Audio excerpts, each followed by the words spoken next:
At eto na nga. Eto na. Ang pinakahihintay ng ating mga ka-vibes. Ay, pinakahintay talaga. Ito na nga. Oh. Ang ating puksaan sa agahan! Ay, ito na. Puksaan sa agahan. Puksaan sa agahan. Oh my goodness. Grabe yung buksahan sa agahan, oh. Pumili nga tayo dito sa ating mahiwagang Mahiwagang ka-vibes. baul? Baul.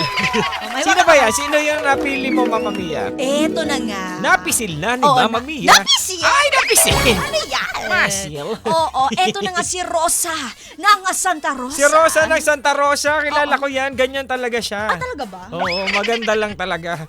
Ay, ganon. Ikaw Rosa. tayo. Rosa! Rosa! Diba? Ganyan si Rosa, pag nakinig ng radyo, pag binuksan niya yung radyo niya, abot sa pang ilang, Ay, phase grabe. 1 sila nakakaabot sa phase 2. Hindi, very good siya na listener, diba? diba? Diba? Galing. Rapper sa mukha. Oo. Tama. 35 years old na si Rosa, mga Ay, ka-vibes. 35 na siya? 35. Oh, Sabi niya eto, simple lang po tanong ko mga ka-vibes, weird man pakinggan, pero sino po ang bias ninyo sa mga C-pop or Christmas pop idol? Ay! May pa ganun siya, kung may K-pop idol, may Christmas pop idol. May Christmas Oo. idol. Eto naagbanggit siya ng specific na Ay, pangalan. hindi. Sabi mo sino yung namin, tapos nagbanggit ka. Hindi, mamimili nga siya eh. Oo, mamimili daw. Nakakalo. Diyos ko, Lord, walang takas ka, DJ Joko Loco. Sabi niya, si Rudolph the Red-Nosed Reindeer. Oo. O si Frosty the Snowman. Ay, maganda yan Yung dalawa lang. Dalawa lang. sige. Dalawa lang daw. Sige. Gusto mo magtatlo tayo? Yan, halika na. Ikaw, sino ba yung trip mo pag mga ganyan Ako, yun? feeling ko si Frosty the Snowman. O di, doon mo makikita yung taga-village, taga-lumaki. Uy, Frosty the hindi, Snowman. Frosty the Siyempre, walang pagpipilian, Rudolph. The Red-Nosed. Red-Nosed Reindeer. Kala ko the Red-Nosed Ranger. Ranger. The Red-Nosed Reindeer. Bakit kaya si Rudolph sa iyo? Ay, pinili mo na si Frosty. Ganun ba? So, wala ka pala dyan. Hindi. Sa akin naman, bakit nga ba si Frosty the Snowman? Parang ang cute lang niya pakinggan. Oo, Yun lang. Frosty the the Snowman. Frosty the Snowman had a very shiny nose. Ay, ba pala yun? Si Rudolph. Iba yun. Okay. Pero ito, ready ka na ba? Sige, puksain na natin to si Buksayin na Rosa. natin to. Oo, nang matapos na to.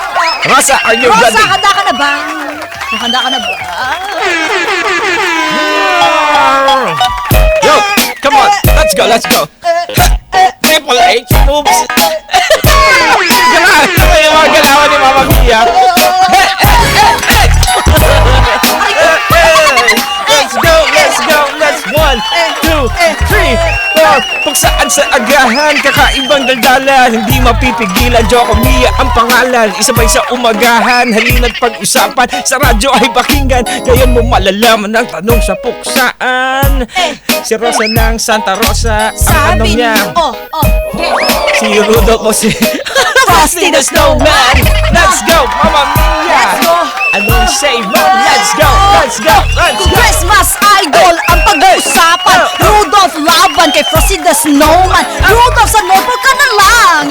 Kay Frosty the Snowman tapos na ang laban. Di nang pang-isahan, di pang dalawahan. Malantuhan, sa patitunan. Rudolph the Red-Nosed, wag kayo dyan. May sipon yan, kaya ganyan mukha niyan. Di ko pa lang kay Frosty the Snowman. Malamig man kung iyong hahawakan. Pero safe ka dyan kahit sobrang cold yan. Walang uhog yan kahit kulahuli.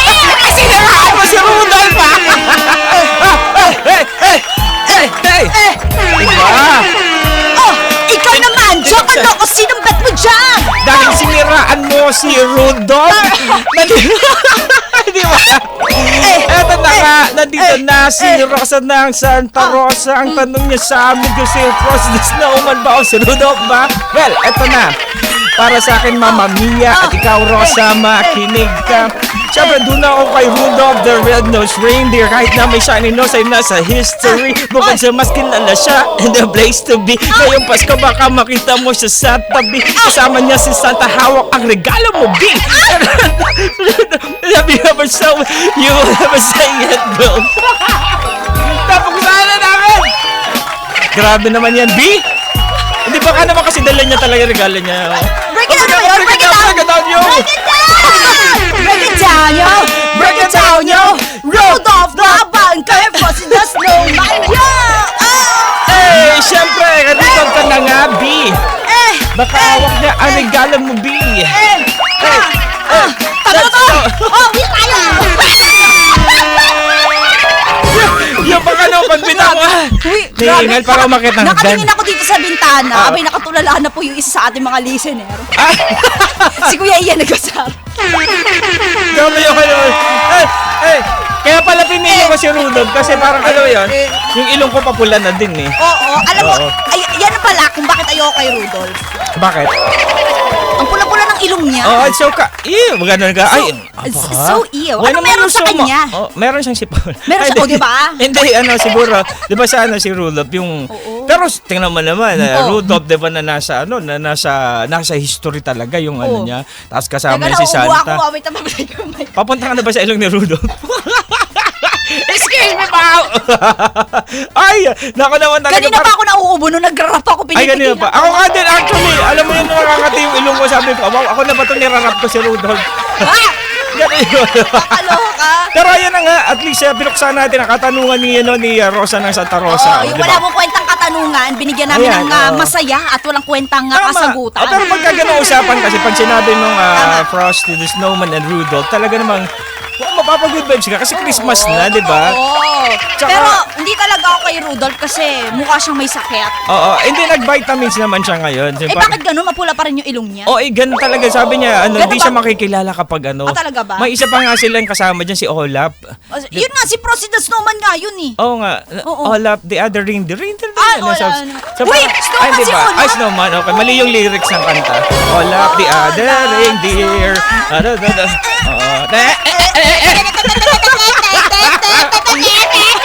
Rudolph. Pero di ba, pagka Rudolph kasi pag madalas na napapakinggan, although napapakinggan din natin yung kanta ni Frosty the Snowman. Yung parang, alam mo ba, yung parang... Ganon. So, sinasabi mo bang hindi sikat si Frosty sikat the siya. Snowman? Oo, naku, may nahawak po siya ng martilyo.